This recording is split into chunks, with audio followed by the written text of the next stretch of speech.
Maka malaikat maut turun ke sini. Makanya ketika sakaratul maut sudah datang, maka yang baca Al-Quran hentikan. Kenapa? Oh, memang gitu ya. Jangan semakin kenceng. Ayo Pak, insya Allah Pak, gitu. Al-Baqarah Pak, Al-Baqarah Pak. Al-Kahfi, Al-Kahfi. Enggak lah. Yang baca Quran berhenti dulu. Kemudian digantikan dengan kita mentalkin. Antum agak ke sana dikit. Masya Allah ya. Orang yang meninggalnya kooperatif ini. maka agak ke sini ya. Maka disunahkan kita untuk mentalkinnya. Nanti ketika mentalkin jangan terlalu sering, jangan terlalu membebani. Jangan terlalu sering itu la ilaha illallah, la ilaha illallah. Enggak gitulah. Berat nanti dia ngerasakan. Di situ Imam Qurtubi juga menyampaikan, jangan terlalu sering karena itu memberatkan dadanya. Jadi ketika mentalkin, saya sampaikan, boleh diganti atau enggak Ustaz? Enggak lah, talkin itu ibadah. Ibadah itu tauqifiyah. Tauqifiyah itu enggak usah diganti. Karena Rasulullah mengatakan lakinu ala mautakum la ilaha illallah. Talkin orang yang meninggal di antara kalian dengan la ilaha illallah. Enggak usah diganti Allah Ustaz yang lebih singkat, lebih pendek. Enggak usah. Subhanallah Ustaz, enggak usah. Kenapa? Karena talqin sudah ditetapkan ucapannya oleh Nabi, begitulah kita mencontohnya. Jadi tidak usah diganti. Cara mentalqin, jadi kalau keadaan sudah tenang, tolong kalau sudah sakaratul maut jangan ditinggalkan. Karena sesungguhnya pertempuran setan itu pada detik-detik kematian semacam ini, dan betul-betul berusaha untuk menjadikan dia murtad.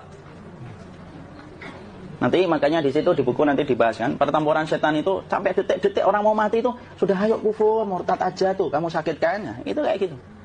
Makanya jangan ditinggal. Capek gitu kok nggak meninggal gitu ya. Udah gantian mas. Dan jangan kemudian meninggalkannya. Mangkat dulu gitu. Enggak lah, janganlah. Terus ditampingi terus. Kalau bisa ya sudahlah berikan waktunya kita untuk sementara waktu itu betul-betul berkhidmah kepada orang yang kita cintai terakhir kalinya. Cara kita kemudian mentalkin adalah, yaitu adalah di sebelah kanannya la ilaha illallah. Biarkan dia mencerna dulu, tidak usah buru-buru kemudian kita langsung nimpali lagi. Dia mencerna dulu sambil kita doakan, peluk, ya Allah dimudahkan gitu. Kalau ada orang yang bisa ngucapin la ilaha illallah itu siapa yang memberikan itu? Ustaznya memberikan kekuatan Allah Pak. Karena ngomong aduh aja sudah tidak mampu. Makanya Allah berfirman dalam surat Ibrahim, yusabbitullahu alladhina amanu bil qawli tsabit fil hayatid dunya wa fil akhirah.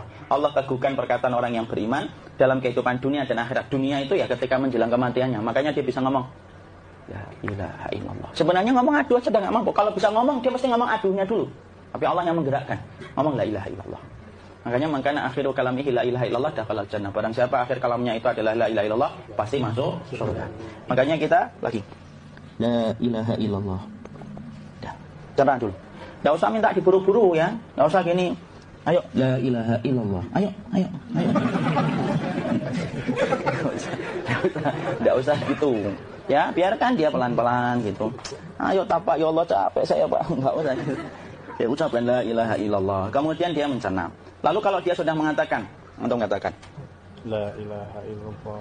Nah, kalau sudah mengatakan la ilaha illallah, berarti sudah. Enggak usah ditalkin lagi, enggak usah. Enggak apa-apa, biarin aja. Dia di situ aja.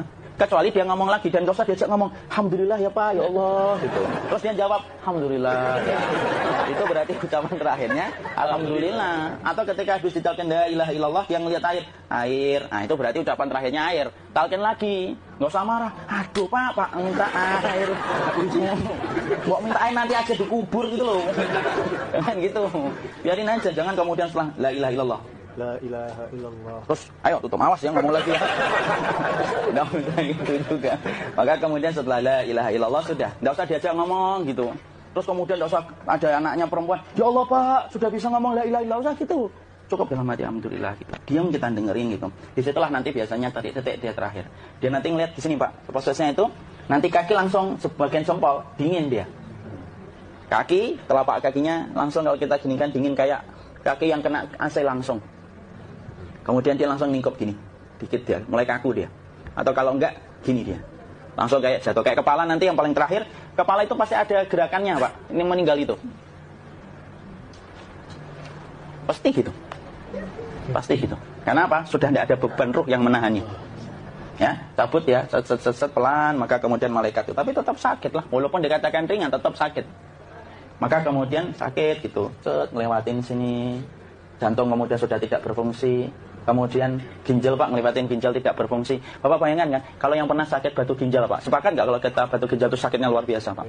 Itu baru titik batu kecil di ginjal. Kita bisa bayangkan tiba-tiba ginjal tidak berfungsi. Sakitnya kayak apa, Pak? Tiba-tiba ginjal nggak berfungsi, pankreas naik, kemudian tek jantung. Jantung ini dia masih hidup dia, di sininya masih hidup walaupun jantungnya sudah berhenti.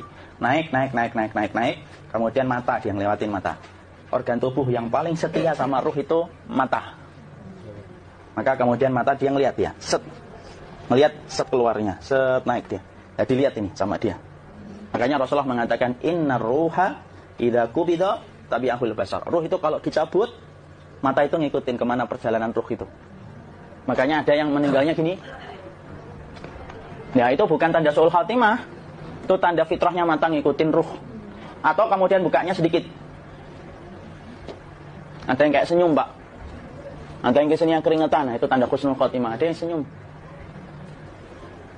Jadi sakitnya setelah selesai itu plong gitu. Makanya kemudian ada yang tersenyum. Maka itu tanda. Kalau kita ngelihat orang yang membuka mata kayak gini, tidak usah takut.